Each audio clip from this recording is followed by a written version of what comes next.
Yeah. This is a turbo engine, so it's very, very high powered. It's a lot of material in a very tight space. Now, when I go up, we're going to show you the underside. Okay. It was essentially covered in coolant top to bottom. Several colors. You had green, orange, and yellow. Nice.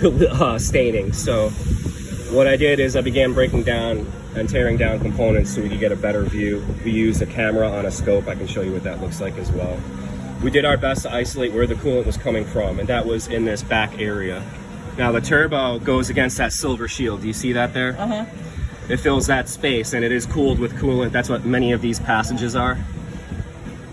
Now, in order to see exactly where the coolant was coming from, the turbo and the manifold did have to be removed. I'll show you what those look like.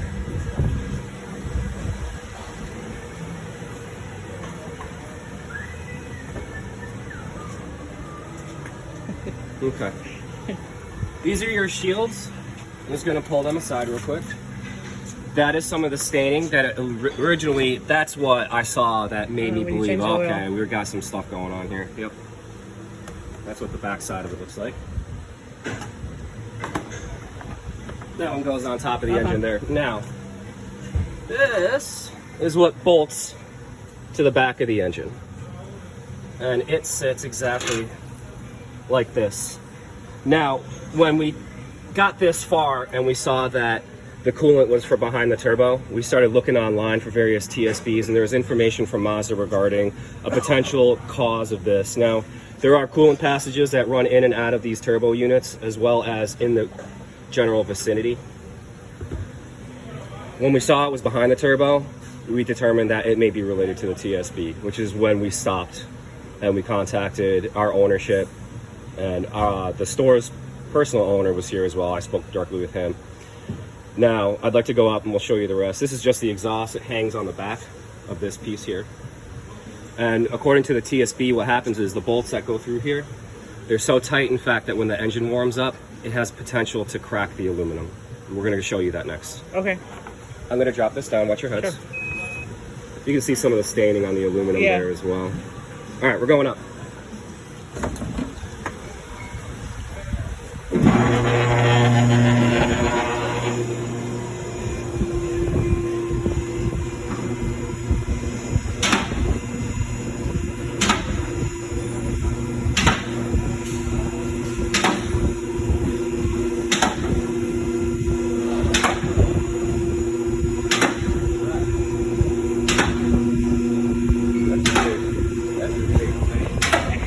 Yeah.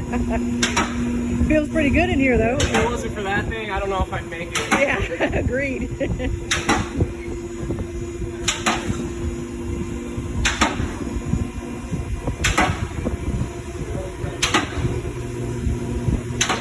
That should be enough. Okay. Front side of your engine. There was some coolant staining on this here, you can see. Uh-huh. And that right there. So there's some of your yellow. The reservoir is right there. It's orange. Isn't that bizarre? That's yellow as well. That's coolant from a previous week. Did you buy the vehicle used, or No. did somebody service the coolant recently? My husband put it in. He added. He added. Okay. Yeah. Oh, okay. So that Yeah, explains the orange. Very good. Okay. Now, this is where most of the staining and the leakage has occurred. You can see it there dribbling onto the bottom of the oil filter. Here on the control arm, the torque arm, they call that. And if you come back this way, watch your head. This is where all of that equipment was hanging, right? So the turbo mounts to that piece there. Those are the studs with the cracks, right? So you see that plug right there was leaking. That plug is leaking. That stud right there is known to be the cause of the main crack concern. We also found what may be a crack right there on the top right ridge next to that plug. And as you can see, the coolant is everywhere. Now with all of that equipment in there, it's almost impossible to see back there. How I did that was with this. This was initial. This was the first hour when we asked for inspection time. I found it with this.